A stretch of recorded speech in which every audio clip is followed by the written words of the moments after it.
시청자 여러분 안녕하십니까? BOE 모닝뉴스 시작합니다. 조 바이든 미국 행정부가 최근 미한일 삼각공조의 중요성을 연일 강조하면서 한일 갈등 해결에 적극 나설 것임을 시사하고 있습니다.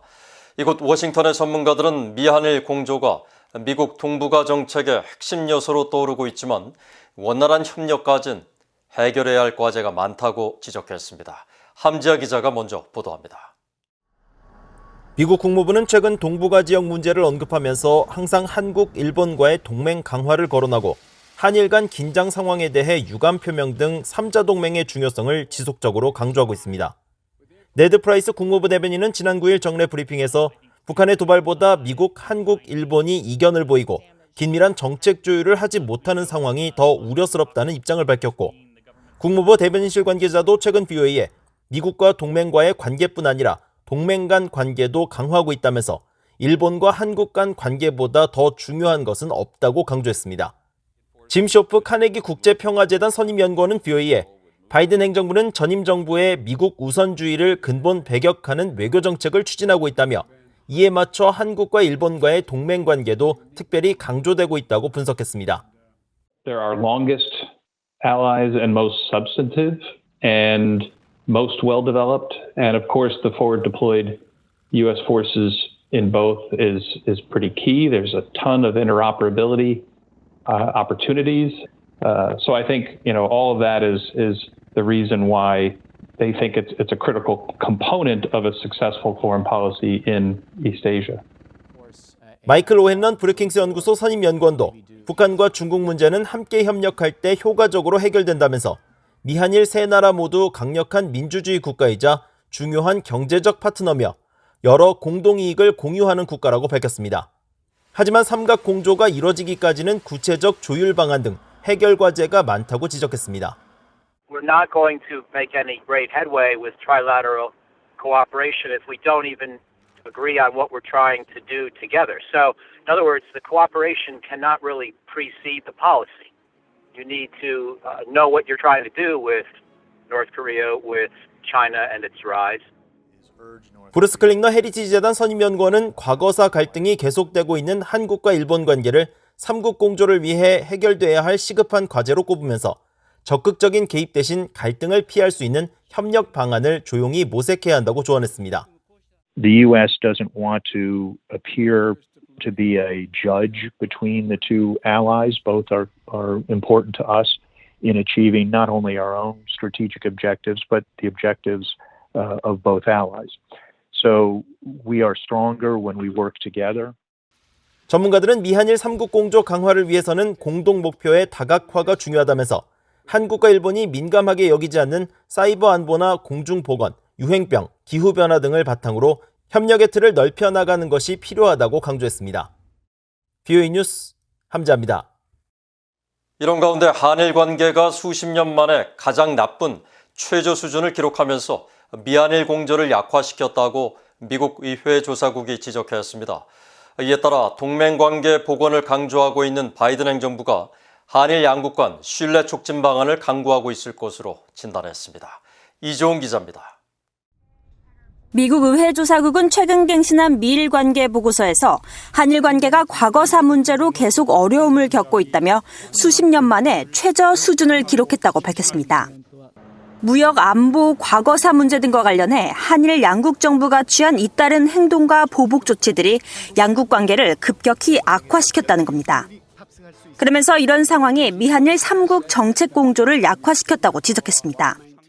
의회 조사국은 바이든 행정부는 미국의 동맹을 되살리겠다고 공언했다며 미한일 3국의 효과적인 협력을 촉진하기 위해 한일 양국 간 신뢰를 촉진하는 방안을 강구하고 있을 수 있다고 밝혔습니다. 최근 미국 정부와 의회 안팎에서는 동맹 관계를 강조해온 바이든 행정부가 북한 등 대외 문제에서 미한일 삼각 공조 강화를 위해 악화된 한일 관계 개선에 적극 나설 것이라는 발언들이 잇따르고 있습니다.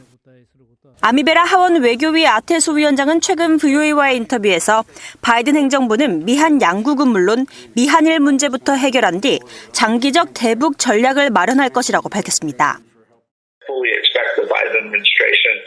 will engage in conversation with both of our allies in the region, Korea and Japan, and look to bring both to the table to get these issues resolved, or at least get them to a better place.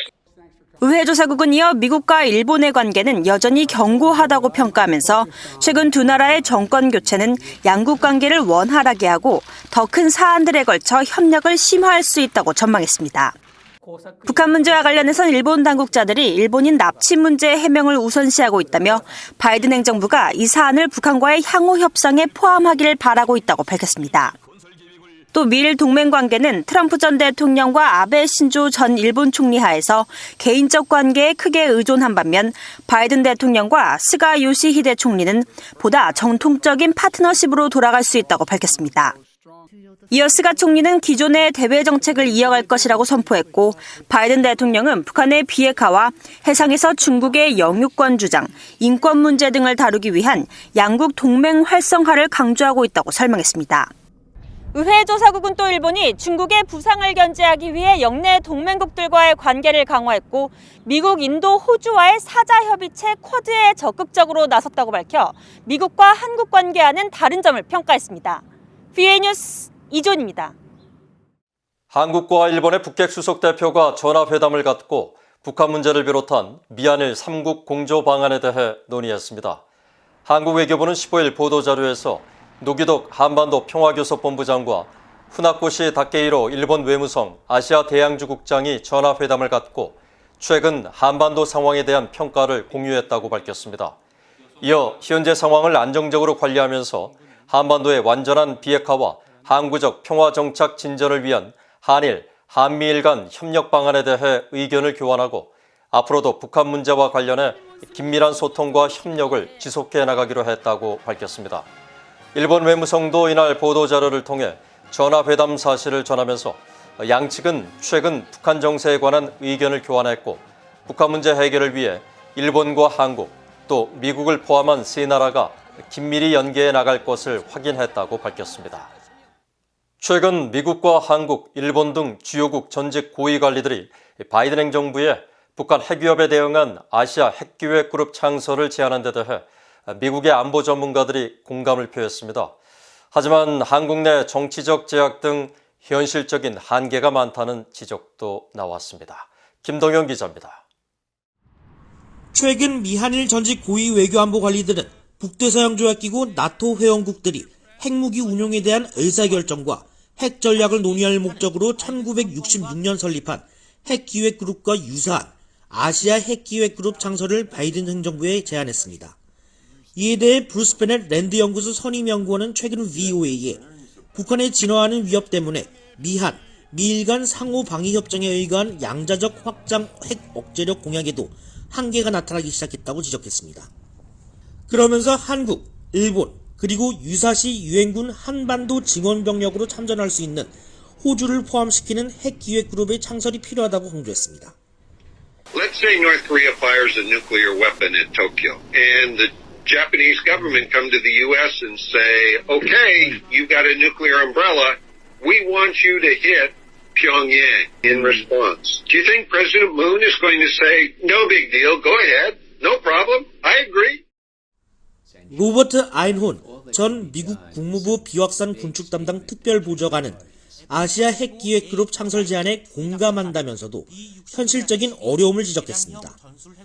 특히 한국에서 순수 방어용 목적이었던 고고도 미사일 방어체계 사드의 한반도 배치 결정을 놓고 당시 야당이었던 현 집권당의 강한 반대 기류가 있었다며 그와 같은 정치적 제약이 존재하는 한 다자적 차원의 핵기획그룹 창설은 어려울 것이라고 진단했습니다. The idea of a multilateral Asian nuclear planning group, I think that may be difficult.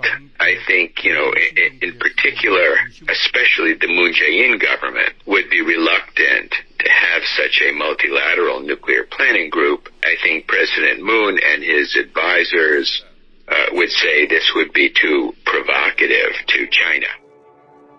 아인혼 특보는 그러면서 다자구도보다는 미국과 한국, 양자적 측면에서 핵 억제력의 신뢰성을 개선하는 방안이 더 현실적일 것이라며 유사시 핵 투사 결정에서 한국의 참여를 확대하는 방향을 고려할 필요가 있다고 말했습니다. 게리 세이모 전 백악관 대량살상무기 조종관은 미국 정부가 아시아 핵기획그룹 창설에 반대할 이유는 없다면서도 먼저 동맹들의 입장을 분명히 해야 한다고 강조했습니다. There would have to be some, quiet diplomacy between Washington and its allies in East Asia to determine whether or not they would agree. Otherwise, the U.S. is not going to put forward a proposal that would be rejected by its allies. 세이모 전 조종관은 또 북한을 포함해 훨씬 더 위협적인 핵 전력을 개발하고 있는 중국도 향후 아시아 핵기획그룹이 창설되면 당연히 의제에 포함시켜야 한다고 지적했습니다. VOA 뉴스 김동현입니다. 미국과 한국 군 당국이 올 상반기 연합훈련을 다음 달인 3월 둘째 주에 시작하는 방안을 놓고 최종 조율 중에 있다고 한국 군 당국자가 밝혔습니다. 한국 군 당국자는 15일 VOA에 이같이 밝히고 다만 신종 코로나 바이러스 상황과 한반도 정세 등 여러 변수들 때문에 미양 간 최종 합의가 이뤄진 건 아니라고 말했습니다. 그러면서 훈련 방식은 예년과 마찬가지로 컴퓨터 시뮬레이션 방식의 연합 지휘소 훈련 방식으로만 진행하고 야외 기동 훈련은 제외할 방침이라고 설명했습니다. 이 당국자는 또 이번 훈련에서 전시작전 통제권을 행사할 미래 연합군 사령부의 완전 운영 능력 FOC 검증을 함께 진행할지 여부에 대해 협의 중이라고 말했습니다. 미국 측은 이에 대해 규모가 축소된 지휘소 훈련만으론 충분한 검증이 어렵다며 난색을 표하고 있지만 한국 측은 FOC 검증을 진행하자는 입장인 것으로 전해졌습니다. 북한의 올해 식량 상황이 신종 코로나 바이러스로 인한 북한의 국경 봉쇄 여파 등으로 지난해와 마찬가지로 큰 어려움을 겪을 것이라고 미국 농무부가 전망했습니다. 농무부는 최근 공개한 국제 쌀 전망 보고서에서 북한은 올해 옥수수와 콩 등을 재배한 쌀 생산량이 도정후 기준 136만 톤으로 지난해와 비슷한 수준일 것으로 전망했습니다. 이는 27년 전인 1994년 약 150만 톤을 기록한 이후 가장 낮은 쌀 생산량 수치로 보고서는 북한의 식량 공급과 필요 상황, 식량 부족분 등을 고려할 때 연말까지 비공식 수입을 포함해 모두 15만 톤 이상의 쌀을 수입해야 할 것으로 분석했습니다.